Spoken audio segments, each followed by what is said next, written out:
Dr. Diane, your libido doc here. In this video, we're talking about your microbiome, your gut health, and its impact on your libido and on your sex drive. So, one of the important things that I find is that when we're talking about any symptom in the human body, we really need to look at this not segregated, not compartmentalized.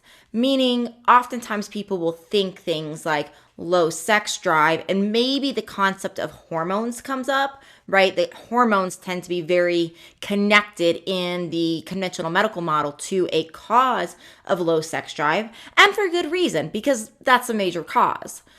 But it's not the only cause by any means of a low sex drive. There are so many different causes, and the more we can look at low libido and low sex drive, not just as something that's important to talk about in terms of relationships, right? And our relationship with our partner and ourselves, it's really also important to understand that this is a symptom. In many ways, very similarly to a headache being a symptom or high blood pressure being a symptom. It's a symptom of another cause, another imbalance in the body that is throwing the body, say, off, right? So, what do we do about this? Well, let's start making some connections. So we see many different ways that having a dysfunctional normal flora, these are the good bacteria in the gut, things that people think of as like probiotics. So when we have a dysfunction in that normal flora, one common impact from that dysfunction would be something like a change in estrogen levels. Those normal flora, the good bacteria, are really responsible for part of the detox and the processing of estrogen.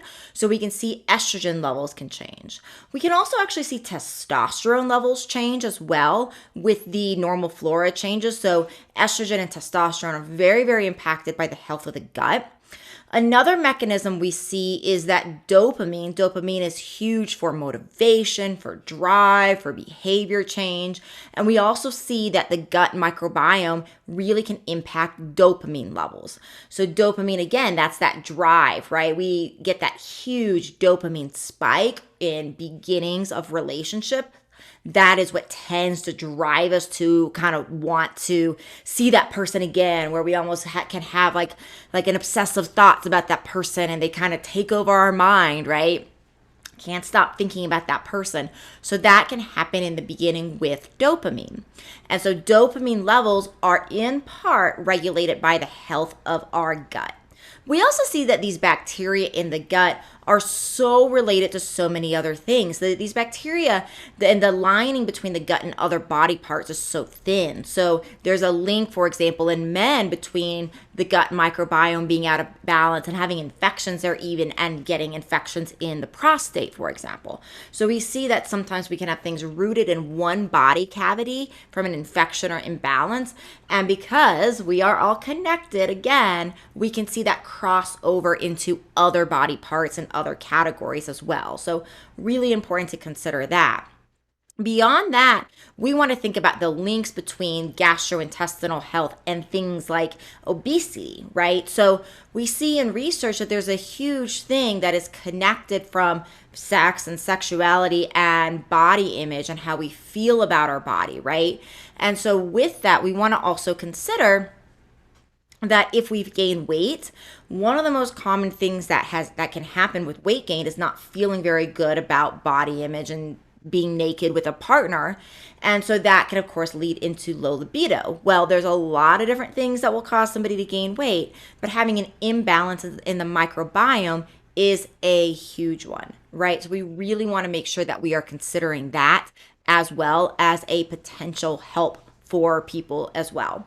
So we want to really look at, okay, microbiome and microbiome health can have all of these different types of ways beyond hormones, including hormones beyond, of actually causing that low libido. So what do we do?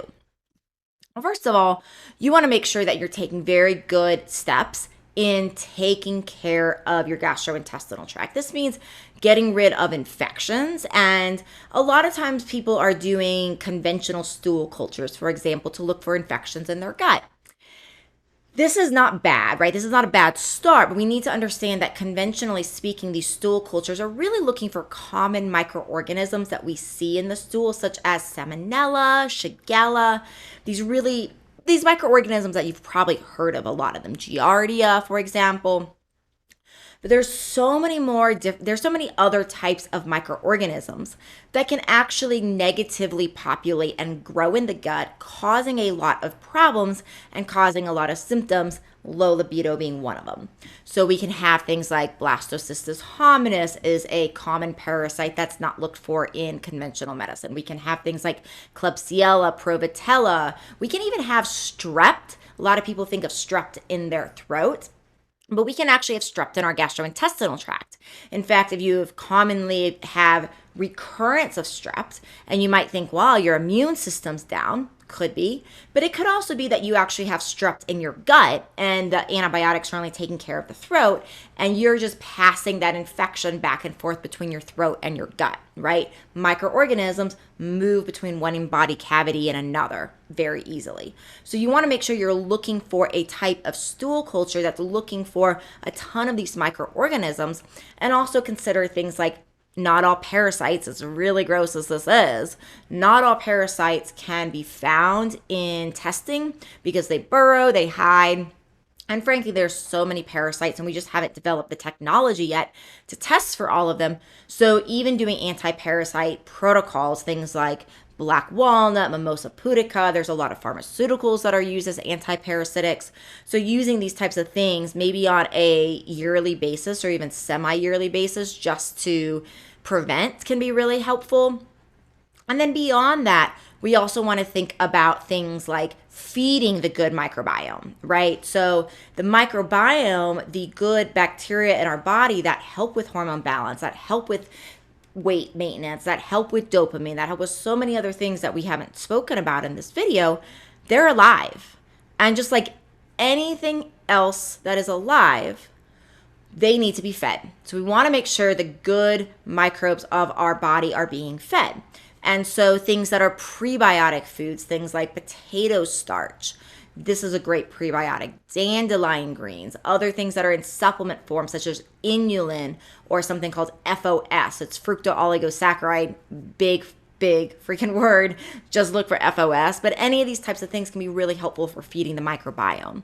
So this is some information to get you started. Always remember that everybody's body is unique and different. The amazing thing about testing for these things is that we can really help to get to some of the root causes of what is unique for you. I do offer as a service to people some of these more, say, fancy lab tests that are not always run by standard conventional medicine. I do offer ability for people to get those direct to consumer. So look for the link in the show notes on that so you can figure out how to order those for yourself. And please do subscribe if this has been helpful. Share us with your friends and family. And again, I'm your Libido Doc. I'll see you in the next one.